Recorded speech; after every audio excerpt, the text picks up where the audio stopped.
बलोचिस्तान जी नगरी झलमंगसी का कुछ फासले शहर बारी जा ॻोठ करमदीन खोसे जो प्यारो भाउ बहितरीन लेखक अब्दुल कदीर खोसो पंहिंजे अंदर जा एहसास इन तरह लिखे थो। हा राजा भाउ, वक़्तु गुज़री वञे थो ऐं ॻाल्हियूं रहिजी वञनि थियूं।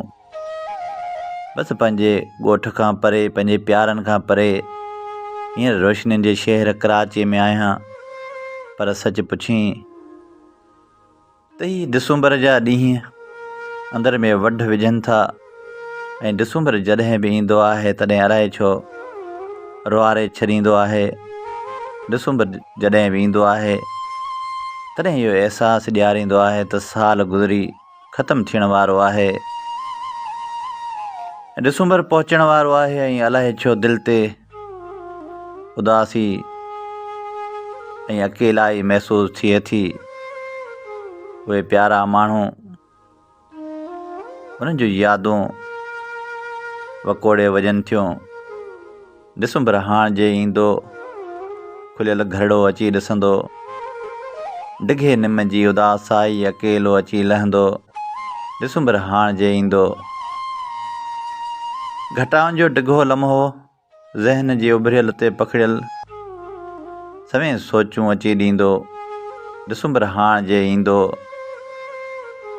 अङण ते विल्ह छांयल में अकेली रातड़ी हूंदी, न भाकुर को बि ॿाहुनि में विछोड़ो वढ ॾेई वेंदो। डिसंबर हाण जे ईंदो, हवा जे तेज़ झोंकनि में वणनि जा पन पिया लुॾंदा, न तुंहिंजा टहिकड़ा हूंदा, न तुंहिंजूं दिलि भरियूं हूंदियूं, रुॻो ई दर्द पियो दुखंदो। डिसंबर हाण जे ईंदो, डिसंबर हाण जे ईंदो, रुआरे ई अखियूं वेंदो, डिघा पाछा लड़ियल हूंदा, ॾीए में रोशनी झीणी जिस्म साणो थियल ॾिसंदो, डिघी माठार का ॾींदो। डिसंबर हाण जे ईंदो, डिसंबर हाण जे ईंदो। हा राजा भाउ, डिसंबर अचे पियो ऐं अलाए छो हुन पिरीअ जूं यादूं, हुन जूं ॻाल्हियूं, हुन जा प्यार यादि अचनि पिया।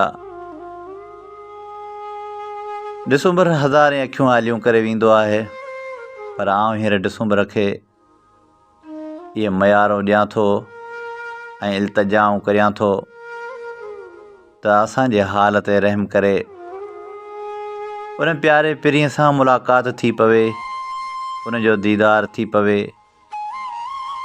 त हीअ उदास दिलि वरी बि गुलाब जे गुल वांगुरु टिड़ी पवे।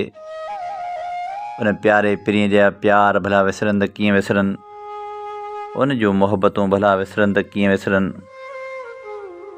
हिन अब्दुल कदीर खोसे न हुनखे विसारियो आहे, न विसारे सघंदो।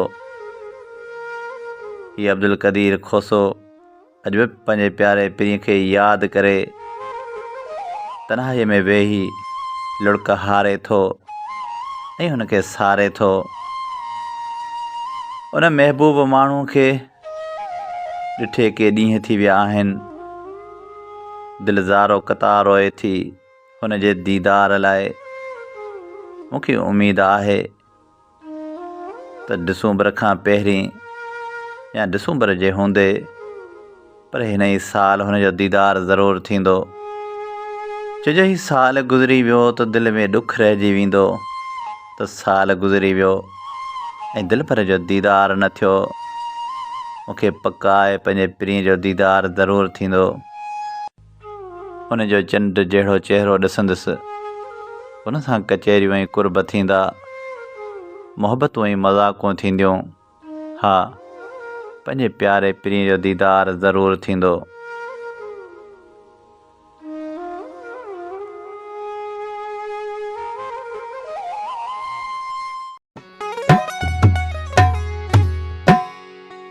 कहिड़ी मूं वटि वा ख़ुशी तोखां सिवा, कहिड़ी मूं वटि वा ख़ुशी तोखां सवा, अज़ाबनि में ज़िंदगी तोखां सिवा, अज़ाबनि में ज़िंदगी तोखां सिवा, कहिड़ी मूं वटि वा ख़ुशी तो खां सिवा कहिड़ी मूं